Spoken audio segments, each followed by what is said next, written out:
Dando sequência, então, aqui com os professores do curso de Engenharia Elétrica e Mecânica da Uniarp, professor César Vanck, obrigado pela presença. Seja bem-vindo, professor. Obrigado pelo convite. Então, vamos falar aí das disciplinas que o senhor leciona. Vamos começar lá pela matemática aplicada. Qual é a fase e o que é matemática aplicada? O que vai ver na matemática aplicada? Correlações. Isso. A matemática aplicada é uma disciplina da primeiro semestre. Então, o aluno entra nos cursos de engenharia e faz essa é uma das disciplinas do primeiro semestre.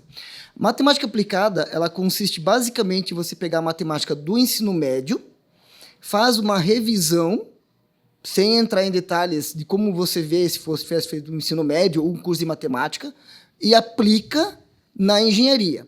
Então, vamos pegar, por exemplo, função de custo. É uma função de custo, uma função de primeiro grau ou de segundo grau. Dependendo do contexto, pode ser de segundo grau. Então, o aluno revê a gente faz uma revisão dessa função de segundo grau e aplica na engenharia. Existem outras situações da engenharia que aparece a função de segundo grau. Então, a gente apresenta a equação, revisa a função de segundo grau e aplica. Função exponencial, a mesma coisa. Onde aparece a função exponencial na engenharia? Por exemplo, em engenharia elétrica, a função exponencial aparece onde? Em circuitos, como o circuito de resistor e capacitor. Então, você tem uma função de uma função exponencial. Ou uma função logarítmica, dependendo de como você vai fazer o tratamento fenomenológico, você usa a função inversa. Pega, por exemplo, a engenharia elétrica também, novamente, funções trigonométricas, funções seno e função cosseno. Aparecem onde? Em circuitos de corrente alternada. Então, um circuito capacitivo indutivo, um circuito que tem um resistor, capacitor, indutor. Nossas residências da indústria, aqui no Uniarp, você tem corrente alternada. Então, como que um engenheiro eletricista modela essa corrente, tensão alternada, como ele modela, como que o engenheiro vai trabalhar com essa função trigonométrica. Se você pegar, por exemplo, outros cursos de engenharia, você também tem as funções de primeiro, segundo grau, função trigonométrica.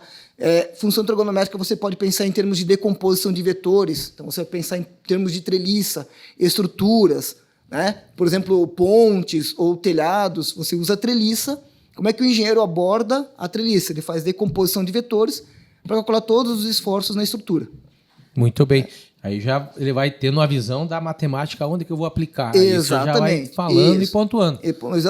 Assim, alguns exemplos a gente resolve para mostrar para eles de forma mais clara, para não ficar só falando, né? Uhum. Então, ó, equação do primeiro grau, tá aqui. Para já ver a engenharia ali. Isso, ali. A gente não entra em detalhes, porque ali não é o momento para explicar o fenômeno. Sim. Alguma coisinha a gente fala para contextualizar a equação. Importante. A importância da equação. Legal. Agora, indo para a parte da física térmica. Isso, física térmica. Física térmica você vê a parte de termodinâmica, então você revê os conceitos de temperatura, equilíbrio térmico, calorimetria, trocas de calor, transferência de calor. Então, por exemplo, você está em um dia quente, né? Como agora, estamos no verão, estamos entrando no outono. Então, por que no verão a gente usa menos roupa? Ou por que no inverno a gente precisa usar mais roupa? Isso é aplicação no dia a dia. A parede, por exemplo, que pega sol durante a tarde. Aí depois de noite o quarto, o ambiente ali, daquela parede que pegou sol durante a tarde, fica quente. Então, que fenômenos estão relacionados ali? Termodinâmica. A parede vai absorvendo a luz do sol durante a tarde ou durante a manhã e depois, durante a noite, ela vai esfriando. Então, ela vai irradiando este calor para o ambiente. Então, na engenharia, onde que se aplica isso? Trocadores de calor. Né? Então, o professor anteriormente falou sobre trocadores de calor. Você aplica no curso mais para frente. Então, a disciplina da física térmica, ela consiste basicamente em revisar os conceitos que os alunos já viram no ensino médio, aplicar uma matemática de ensino superior e depois você vai fazendo as ligações com o curso em específico dos alunos. Esse conteúdo vamos usar aqui, esse conteúdo vamos usar aqui. Então, a parte inicial de física térmica é a parte de hidrostática, fluidos em repouso. Onde eu aplico isso na engenharia? Então, você pega uma barragem, por exemplo. Você vai calcular os esforços da barragem. Então, por que a barragem, a barragem, né, a parte em cima é mais estreita e a parte de baixo é mais larga? Porque a pressão aumenta com profundidade e a força também aumenta com profundidade. Só que essa relação da força com profundidade ela não é linear, ela é uma função quadrática.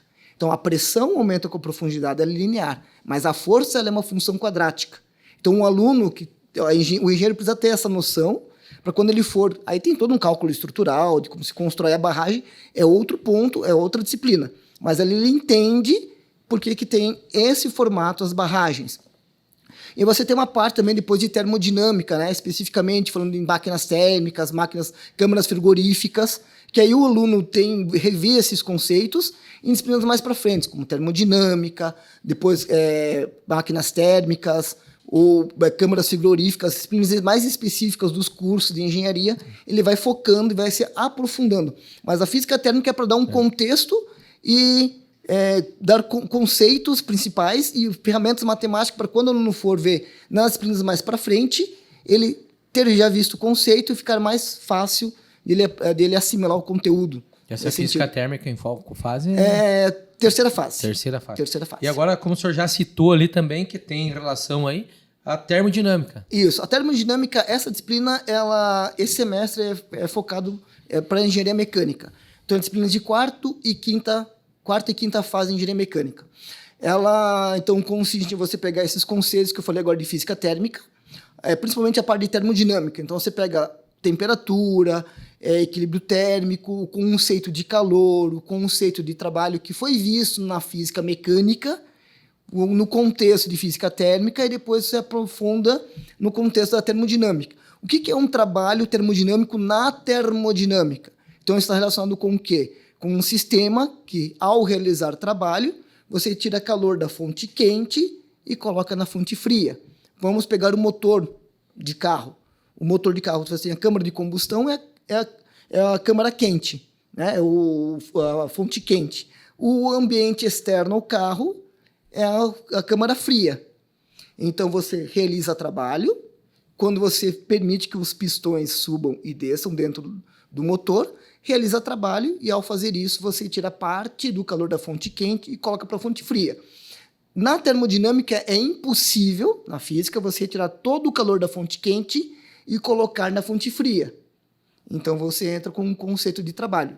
Na termodinâmica, você trabalha com os conceitos de pressão, variação de volume, variação de temperatura, para cálculos de calor, trabalho, calor trocado, calor recebido, absorvido, né, ou cedido. Em câmaras frias é o contrário. Você vai retirar calor da fonte fria e jogar para a fonte quente. Aí, neste caso, você é obrigado a realizar trabalho sobre o sistema, porque espontaneamente o calor vai da região quente para a região fria. Para você fazer o contrário, retirar calor da geladeira e jogar para o ambiente, você precisa realizar trabalho sobre o gás. Então, você entra com um compressor. Aquele barulhinho que você escuta na geladeira, quando volta e meia ela faz um barulhinho, é o compressor entrando em funcionamento. Então, você abriu e fechou a geladeira algumas vezes ao longo do dia, o compressor entra em funcionamento para que a geladeira volte a estar a temperatura igual para tudo que está dentro da geladeira, manter aquela temperatura setada, ajustada para 5 graus, 6 graus, ou no congelador, que é a temperatura abaixo de 0. Né? E aí tem outros detalhes da termodinâmica, que é mais específico para a engenharia mecânica. Então, você pega, por exemplo, máquinas térmicas. Então, o engenheiro mecânico ele vai aprofundar a termodinâmica para máquinas térmicas e ele vai ver outros detalhes que nos outros cursos de engenharia não vê em termodinâmica ou por não ter termodinâmica. Então, aí você vai afunilando a necessidade daqueles conceitos para disciplinas mais para frente. Então, como o professor colocou anteriormente, você vai fazendo uma construção, outros professores, né? Você vai fazendo uma construção de conteúdos, de conhecimentos, para quando o aluno chegar da engenharia, chegar mais para o final do curso, ele ter condições de, bom, agora eu vi tudo o que eu preciso ver, agora eu consigo ter uma aplicação em determinadas áreas. Aí entra o TCC, que ele vai escolher uma área para o TCC, e assim vai seguindo. Mas, de forma geral, é nessa forma que funciona a disciplina termodinâmica. Muito bem. Muito obrigado. Então, foi o professor César. Ele disse que é vascaíno, que era para falar que ele é vascaíno. Isso. Muito obrigado, professor César. Obrigado. Então, aí foi mais uma disciplina aí com o professor César aqui da Engenharia da Uniarp.